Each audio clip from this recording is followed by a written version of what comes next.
இருக்கிற நேரத்திலே அந்த ஆளை வச்சு தான் இப்ப ஒண்ணு செய்ய போறோம். என்ன அந்த ஆளுக்காக ஒண்ணு செஞ்சோம்னா பாண்ட மன்னன் மாண்டு விட்டார். ஆமா, பாண்டு மன்னன் இறந்து அவருக்காக திதி ஒன்று செய்யாமல் நாம் இருக்கின்றோம். ஆமா பங்காளி சரி நீ செய்யலாம், ஆனால் உன் தாய் தந்தை இருப்பதனால சரி நீ அதை செய்யக்கூடாது. ஆமா ஆனால் பாண்டு மகாராஜன் பெற்றெடுத்த 5 ராஜாக்கள் இருக்கிறார்களே அவர்கள் செய்ய வேண்டும் இந்த திதியை. ஆனால் இந்த திதியை நம் நாட்டில் செய்யக்கூடாது. இந்த திதியை எங்க செய்ய வேண்டும் தெரியுமா? இந்த திதியை ஸ்தாபனத்தில் செய்யப்படாதா? வாரணாவதம் சென்று செய்ய வேண்டும். வாரணாவதம் என்றால் சில புண்ணிய நதிகள் எல்லாம் தங்கமத்தை ஓடுகிற இடமல்ல. கங்கா நதி ஓடுகிறது என்று பெரியவர்கள் சொல்லி இருக்கிறார்கள். நாம ஏன்டா அங்க போறோம்?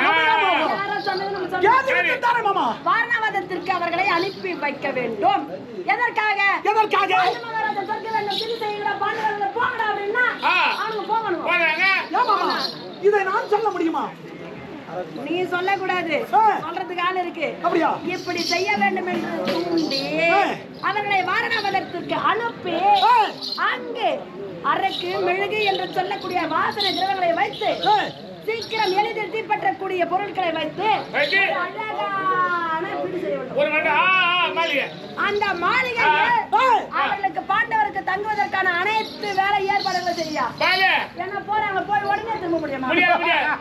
செஞ்சுட்டு ஒரு 4 நாள் அப்படி செய்து பாண்டவர்களை அதில் இருக்கும் பொழுது தீ வைத்து எரித்து விட இதுல உனக்கும் நமக்கும் சம்பந்தம் இருக்கும்படி யாருக்குமே தெரியக்கூடாது.